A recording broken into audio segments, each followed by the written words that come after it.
பேர் தமிழ்ச்செல்விப்பா. நான் எர்னசிட்டிலேருந்து வரேன். எங்கள் வீட்டுக்கார் பேர் நாகூரான். அவர் வந்து இங்கே கவுஞ்சூரில் தான் ஒர்க் பண்ணுறாரு. நான் வந்து கல்யாணத்துக்கு முன்னாடி வந்து ரொம்ப வேலைக்கெலாம் போயிட்டு இருந்தேன். 12th முடித்தேன். அதுக்கப்புறம் படிக்கல, கம்பெனிக்கு போனேன். ஓரளவுக்கு மிஷினை பற்றி எனக்கு தெரியும். அதுக்கப்புறம் வந்து கல்யாணம் ஆச்சு. எங்கேயும் போகக்கூடாதுன்னுலாம் சொல்ல மாட்டார். ஆனால் பசங்கள்லாம் இது வந்ததுக்கப்புறம் எனக்கு 3 பசங்க. எங்கள் பசங்க பார்த்துங்கன்னா அப்படியே வீட்டிலே இருந்துட்டேன். ஆனால் டெய்லரிங் கற்றுக்கணும்னு எனக்கு ஆசை. இருந்தாலும் பசங்களை விட்டுட்டு எங்கேயும் போக முடியல. இப்போ பசங்க கொஞ்சம் வளர்ந்துட்டாங்க. சரி நம்ம டெய்லரிங் போகலாம் அப்படின்ட்டு பார்த்தேன். எங்கள் தெருவுலேருந்து 2 பேர் வந்து ஏற்கனவே பைசா கொடுத்து டெய்லரிங் கற்றுக்கினாங்க.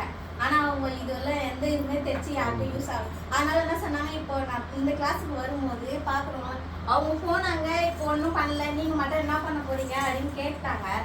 சரி இதில் தைச்சிக்கின்னு நம்ம யாருக்குன்னா ஒரு தைச்சி கொடுக்கணும் அப்படின்னு ஒரு கான்ஃபிடென்ட்டோடு நான் இங்கே வந்து ஓரளவுக்கு தைச்சிட்டேன். ப்ளவுஸு தைச்சிட்டேன். என் பசங்களுக்கும் பெட்டி போட்டு பாவாடெல்லாம் தைச்சி கொடுத்தேன். என் பிள்ளைக்கு வந்து ஒரு சட்டை தைக்க முடியல, அதை கற்றுக்குன்னு எங்கள் வீட்டுக்காருக்கு என் பிள்ளைக்கு தைச்சி கொடுக்கணும். இது வந்து நான் தைச்ச ப்ளவுஸு. இது வந்து 10 வருஷம் ஆகுது கல்யாணம் ஆகி. அப்போ எடுத்து புடவை இதெல்லாம் லைனிங் கொடுத்து தைக்கணுமான்னு எடுத்து ஓரம் போட்டேன். ஆனால் இப்போ லைனிங் ப்ளவுஸு கற்றுக் கொடுத்தாங்க பாரு. அப்போ இதை எடுத்துக்கிட்டு வந்து நான் லைனிங் வச்சு தைச்சி இன்றைக்கி நான் போட்டுன்னு வந்துக்கிறேன். அது எனக்கு ரொம்ப பெருமையாக இருக்குது.